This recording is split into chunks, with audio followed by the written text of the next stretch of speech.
Here I am live with Alex Smith from Leadeth, and I'm so excited about having this interview actually because we're friends, um, business. Well, we do business together. Let's put it that way.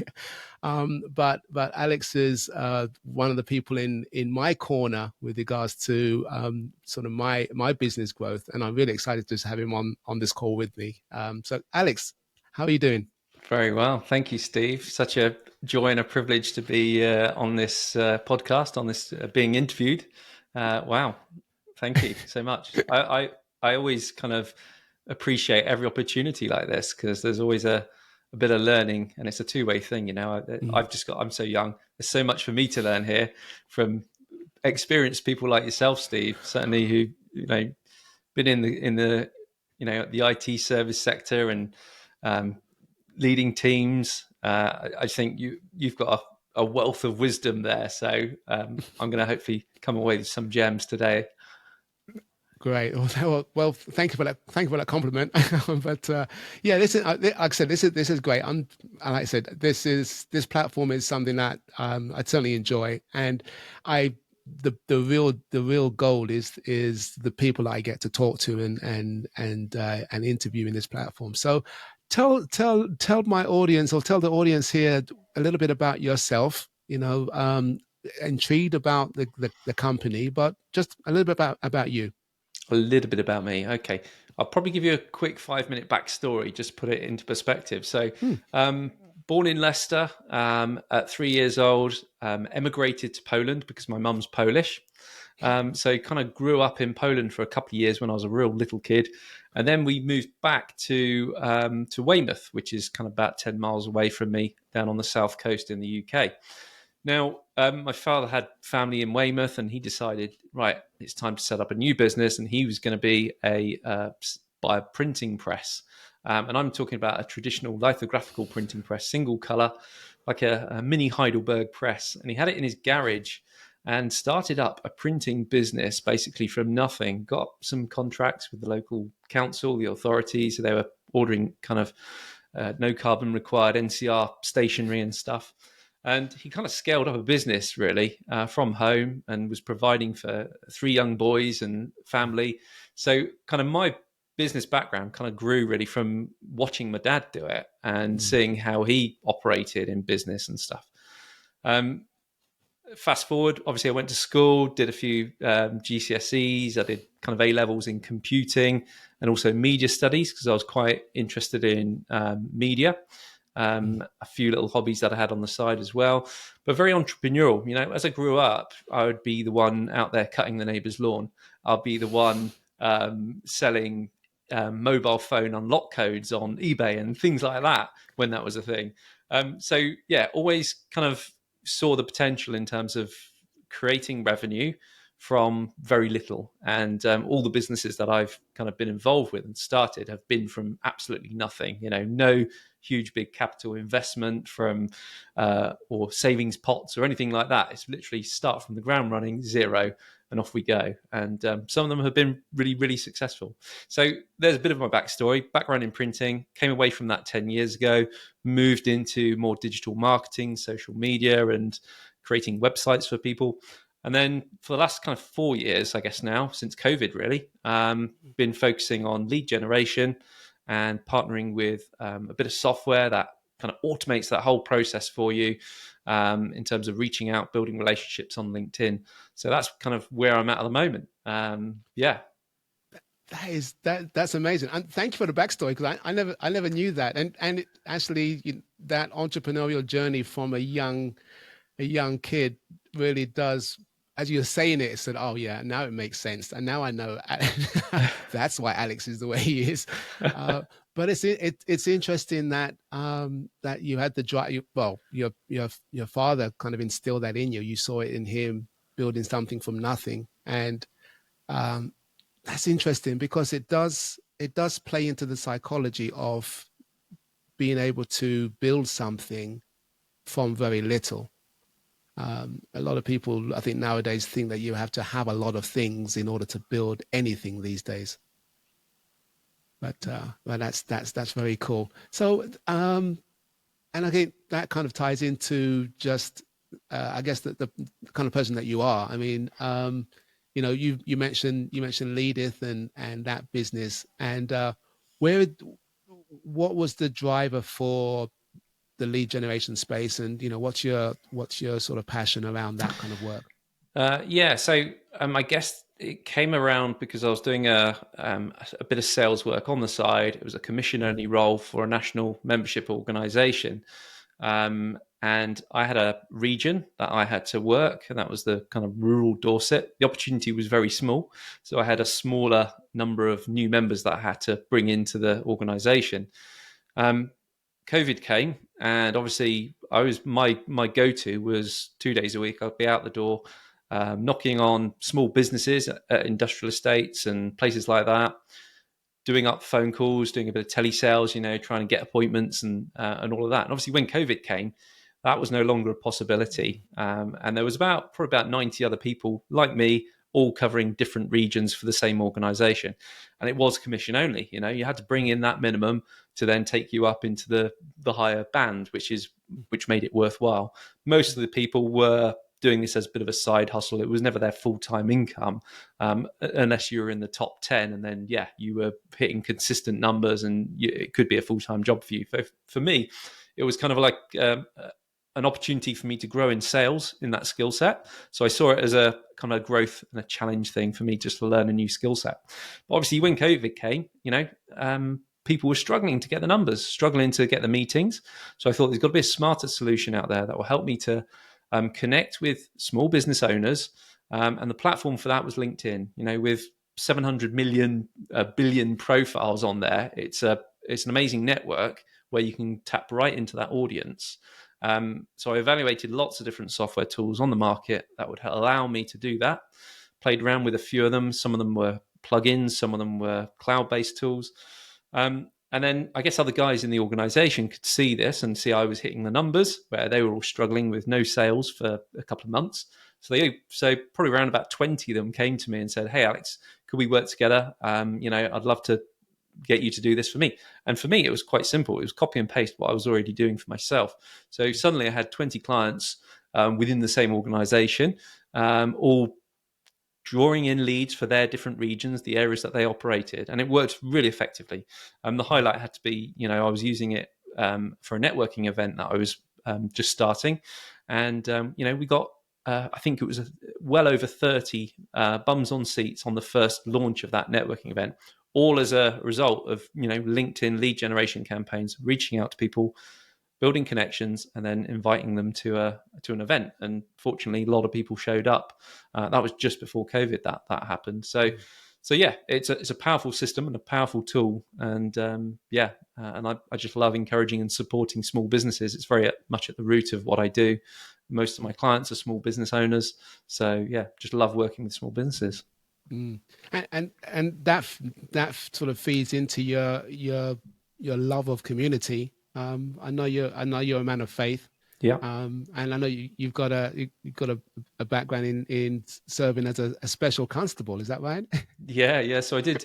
I actually did 11 years working with Dorset Police as a special constable. I specialised in roads policing, so I did a lot of work in traffic.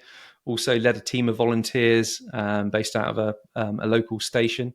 But that was a kind of life experience for me, and very much as you say, part of my way of serving the community and giving back was to give up one day of my working week, and just to serve the local community in a very practical, tangible way. And it was certainly an eye opener, going into some situations and seeing a lot of things, some quite horrific situations often, but certainly great for character building for me, kind of growing up. And I did that for 11 years.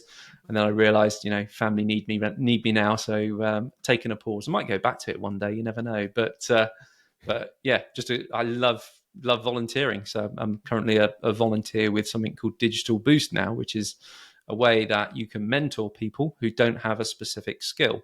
And it's all done through virtually. It was headed up by, it's a government initiative. And the idea is to bring bigger companies together who've got capacity within staff who want to do a bit of volunteering, and that impact then goes through to maybe someone who's interested in starting a business, and you can help them and mentor them and shape them. Also volunteered with Young Enterprise. I don't know if you've come across Young Enterprise, but that's a fantastic scheme. In year 10 at school, Young Enterprise came into the school and they said, right, we want people to start businesses. And that was a great opportunity. So I was the MD of a company that produced personalized printed mouse mats, because my dad had a print business and it kind of just went really well. So I, made 6 or 7 of my mates directors of this business, got funds from teachers, and ran this business. And that was kind of like my first real glimpse into proper business, understanding what a marketing director does, what operations does, and what they need to do, and how I had to bring all that together and sort of gather people. But as you say, fundamentally at the root of it, at the heart of it, is my firm faith. That's been like a lighthouse for me, a beacon of light that I can just keeps me on track, and that's kind of forms part of my value system.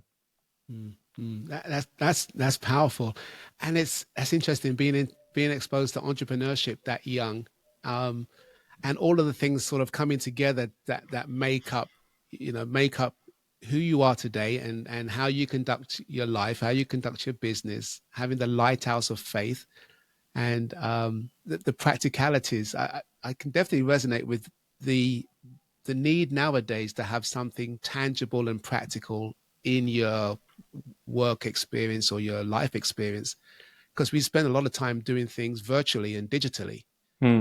So to actually sort of get out the door, put some, dress up and go somewhere and meet somebody, shake their hand, for me it's salsa dancing, but that's another story. It's a great way to get out and socialize. But yeah, that definitely is powerful. And then so with regards to you're a family man. Yeah, so you've got a married. I've family. got 3 kids. So I've got a 13-year-old. That was from a previous marriage. I went through divorce whilst starting up a business and all of that. So that was fun and games. Now I've got a 6-year-old and 3-year-old. So hands full with little children. They're kind of pretty much all nappy trained and potty trained now, which is fantastic. That takes a lot of stress out of your life. But yeah, very much the focus at the moment, the priorities at the moment in life is family. Kids are just so mindful that the first 5 years of a child's development, and there's been so much science and research around this, is they need parents. They need that love, that comfort. They need that routine and stuff. And sadly, in a society where quite often both parents or the parent has to work, and often that child is just dropped off at childcare settings, and what values is going into that child, who's shaping them. And I just felt it's really important. Now is the time for me to be present in the kids' lives, because they just so quickly grow up, and before you know it, you're like, oh, they've gone. And so you've got to make a massive impact in these early years, and just cherish every moment. So family is a very big thing, big part of, and to be able to create a business that works around that is just been a blessing.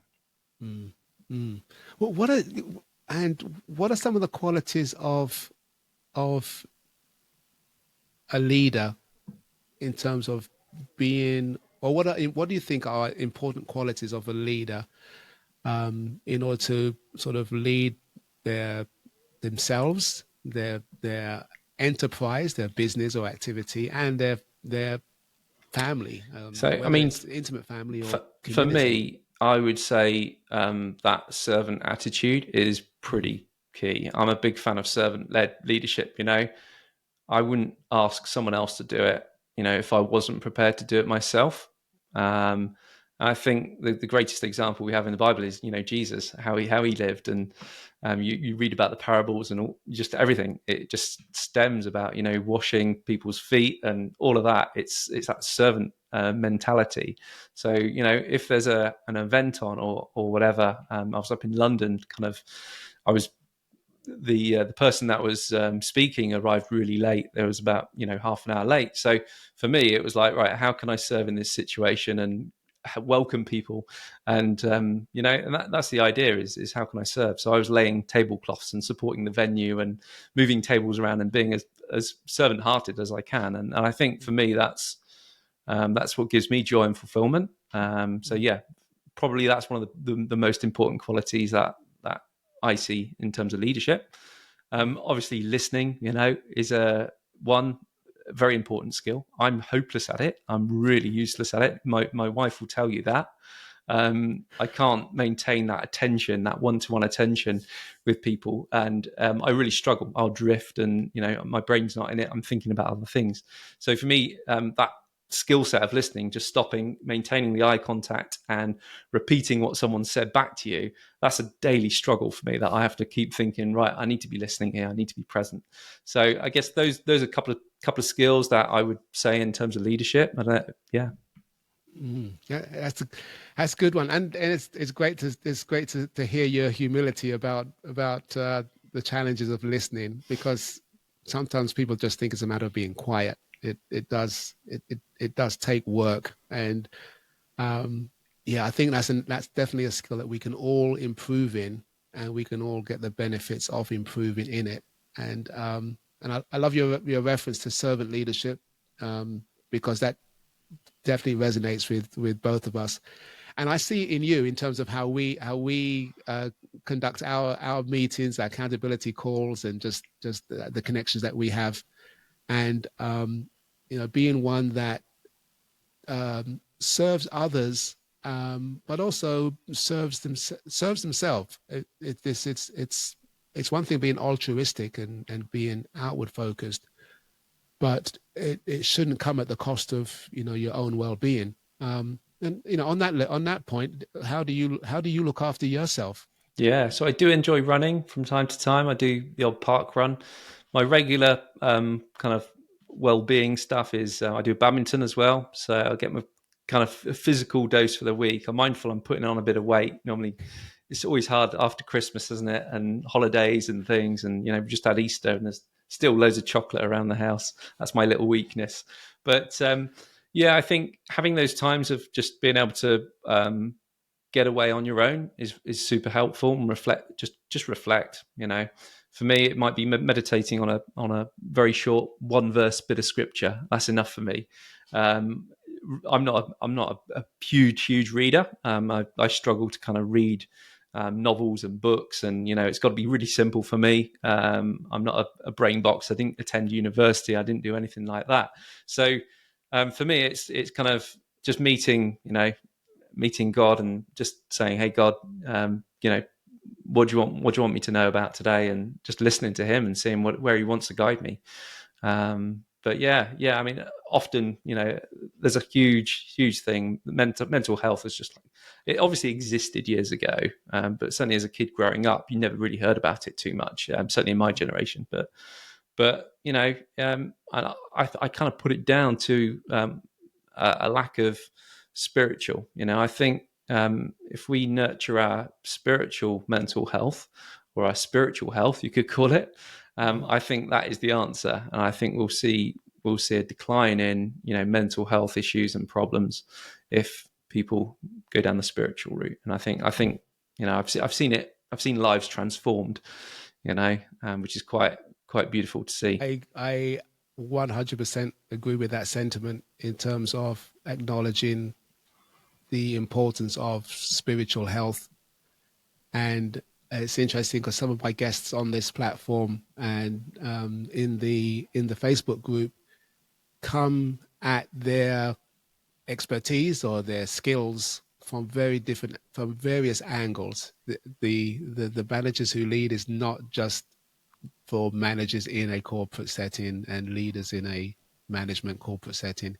It really does speak to how we conduct ourselves, and that means we've got to conduct ourselves mentally, physically, emotionally, energetically, spiritually, and all of those things matter, because we know what it's like to walk into a room and feel the energy, or we know what it's like to walk into a room and feel that there's a connectedness with somebody, and those things aren't things you just check off on the list. They're being informed by your spiritual energy or your mental energy, and that's important. And I like what you said. You're not much of a reader, and you didn't go to college for this stuff, but you're clearly a man that has that is navigating the world in such a way that you are very practical. You're very pragmatic in terms of, if something needs to be done, let's find out how we can get it done. I certainly see that in you when we talk. So I've got no excuses when we talk, so I'm just going to get on with it. So I love that, because sometimes we can get caught up in our head and sometimes not trust ourselves spiritually, even to go after something. I mean, for you, what are some of the goals that you've put out there? You've laid your fleece, so to speak, out there, and what's in the future for you? Yeah, I mean, in terms of what we're doing at Leadeth, we kind of set a path. I mean, I'd love to get the platform up to around about 120 kind of subscribers or users, and we're currently sitting around about 50. So we've got kind of headaches of our own in terms of client retention. How do we push clients beyond the 8th month? Average client stays for around about 8th month. So some people stay on longer, some people stay on for less. So it's addressing all these things and thinking, right, is it an issue with client delivery? Are they not seeing the results? The reasons people drop off is quite right. That sometimes it's down to just funds and they just can't afford it. But yeah, so it's kind of how we can look at maybe increasing these annual payment plans, so that ties them in for a longer period. But that's the exciting world of SaaS, which is all new to me. So yeah, just kind of navigating that at the moment. But the goal has been to, achieve a bit more so I can then, give back a bit more. Currently have 2 guys in Africa that support me at Leadeth.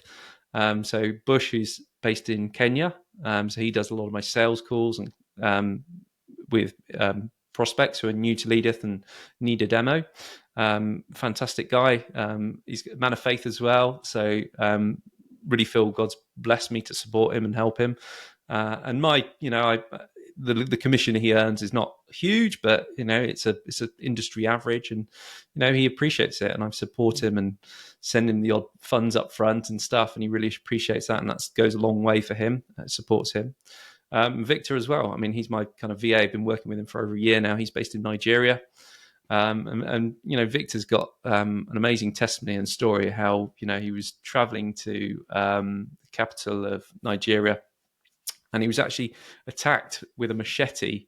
And this guy was, they took his laptop, everything, his phones. I hadn't heard from the guy for a week, and I sent a message to the agency saying, have you heard from Victor? Because he's not showed up to any of my meetings. Is he all right?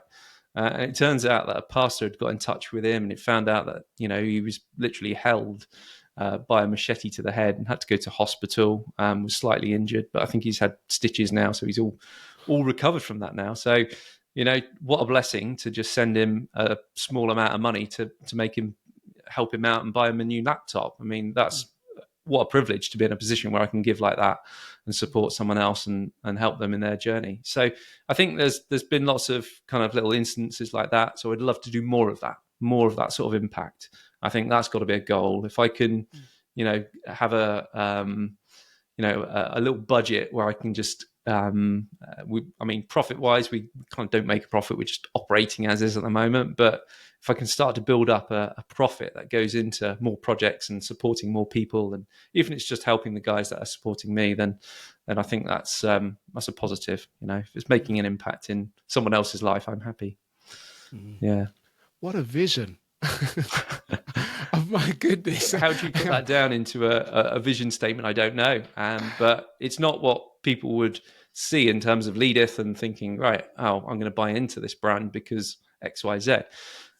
So yeah, I need to do a bit of work around my brand story and, really be clear, and so people can see what they're buying into here.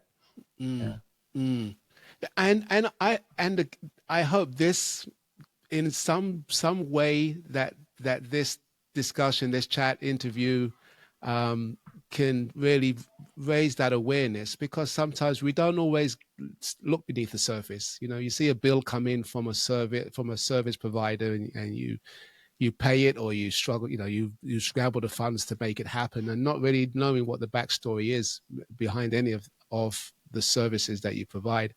And we know branding is important, personal branding as well as corporate branding, and just hearing you share your heart in terms of how that ties into your values. Really, I mean, what you're saying is this is important for me, and I'm not about earning lots of zeros in a bank account. It's really a vessel or a vehicle to actually Yeah. do some more good in the Yeah, world. you talk And about vehicles, but it's not a Tesla out there for me on the driveway. It's a Skoda, 5-year-old Skoda, which is it's been reliable, but I've not got I don't have the ambition to go on loads of fancy holidays and things. They're nice when these opportunities present themselves to you and you can have a treat from time to time. But in terms of making an impact, I think that's quite key in a business. mm, mm.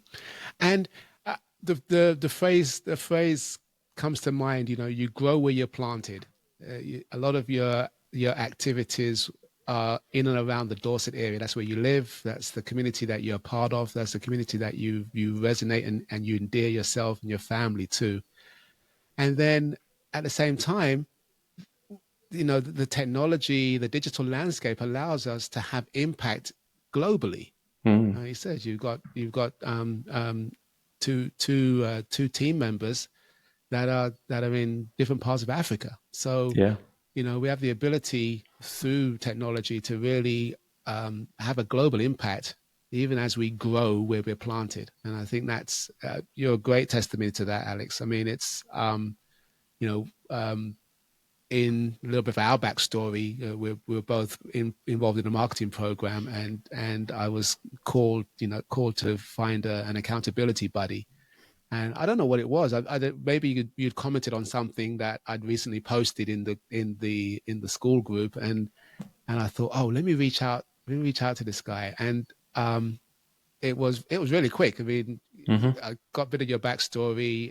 We had faith in common, which was just like, whoa, that Yeah, was for me a game changer. it's quite incredible because I've always had the fact that I'm a Christian on my LinkedIn profile, and I know a lot of people like to separate the two. They like to have their personal faith, and then their professional persona or image. So for me, there's no doubt about it. I wanted to draw the two together, and quite often I used to, whenever I displayed my name on Zoom meetings, I would have a little degree symbol. I think it's I used to remember what the Command Shift Alt 168 or whatever it was, the number to bring it up. I can't remember what it is now because I haven't used it for a while, but I think it's Shift 8 on a Mac, and it just added that little halo at the end of my name, and that wasn't the pure intention behind that was to engage conversations and get people saying, "Oh, why is there a halo there?"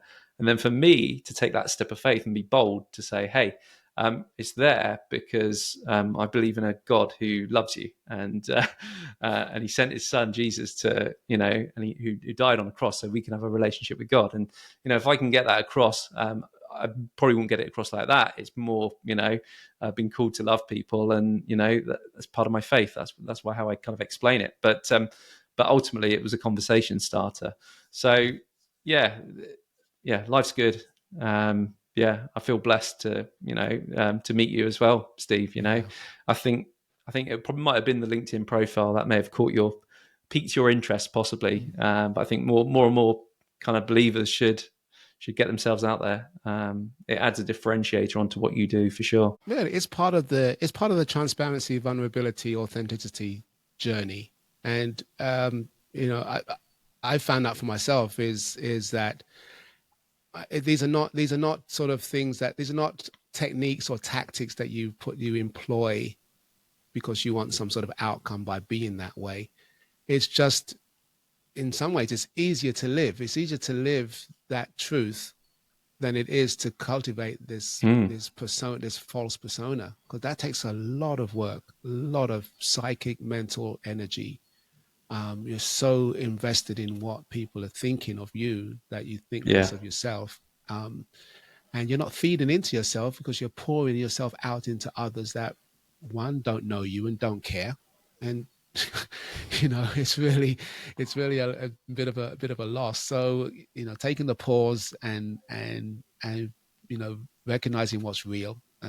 You don't have to be you You don't have to have Christian faith to have faith, and that's part of my thing, is that's people are going to operate on the way they operate.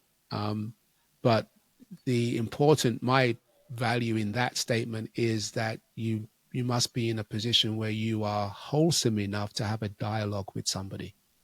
It's when you come from lack, in any of the areas, physical, emotional, mental, spiritual. When you come from a place of lack, then all sorts of things creep in. Fear creeps Yeah. in, And I think mistrust. it kind of ties into what you were saying earlier about, that spiritual maintenance, and certainly in Mm, the bigger corporate setting, I'm a big advocate and champion for having like a pastor or a chaplain in a company space, because I think that role is vital. There's so many people mm, there that are just lacking in that understanding or knowledge, and having someone who can guide them in their faith is really vital. And mm, if the whole culture and the whole team and the whole organization is, you know, um, steering in the same direction, I think that really helps mm. with growth and scale. Yeah, so that's so true. We've gone down that path in terms of just really um, understanding it's not just the numbers, it's not just what you know, it's really sharing your value and your beliefs, and having that permeate in what you do, and people will resonate with that. People will come alongside, they'll hear the story and go, now I get it. This is how it works. But I'm going to pivot real quickly on this interview, because I want to share some time. I want to give Alex a little bit of a platform here. And I'm going to, it's a bit different than my normal interviews, but I'm going to really lean into the product that, the product, so the product offering that Alex has through Leadeth. I love the name, by the way, because Yeah, where it's the Leadeth in terms of sort of the King James version of leading, that's where it all and comes from. Yeah, leading, yeah, and it ties in nicely with the word lead generation, and it's all about yeah, generating leads. So that's how it came about. But yeah, when we created the logo, we've distinctly got a bit of a gap between on the L, and that's all about that path, and really kind of creating this buffer for people on that path and supporting them and helping them. So yeah, it's all about kind of that leading. Yeah, I guess one day I might move it into a kind of leadership space. I don't know, but there's mm. potential to use the name still for doing some sort of leadership coaching one day. Once I've learned how to do it. Well, you're busy. You're busy carving and cultivating that path. And I like the story about the two lines, because I never alluded to that being a pathway. But that's a great story for that. And and I am actually a Leadith customer, so Yep. that's, I don't know, disclosure. I just kind of let people know. And I've enjoyed my journey in working with Alex directly, and I've enjoyed my journey in being exposed to the things in technology that can really help streamline the process for the solopreneur, small business, the person that knows things need to be done but wants to do them in a smarter way. And I think you mentioned that in terms of not going to school for all this stuff and not coming out with degrees out of your ears, um, because it's really a matter of getting things done in a practical, efficient way. And Yeah. yeah, I would definitely, I would endorse working with Alex because of the kind of person that he is, and also will endorse working with the Leadeth platform because it does bring immense value.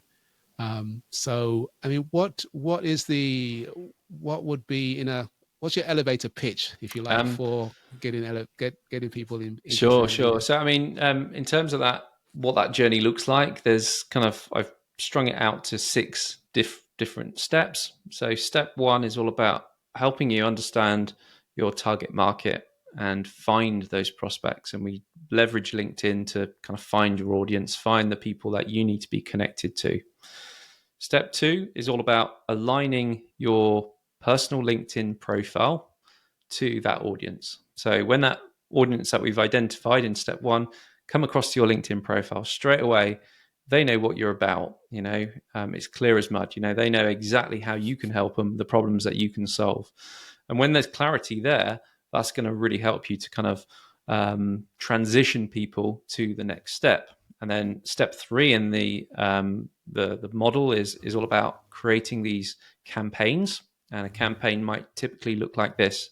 So it might start off with a connection request, and we then might send a DM back to them saying, hey, thanks for accepting the connection request. And then we would probably send them a personalized message, maybe noticing something about their business or something significant on their LinkedIn profile.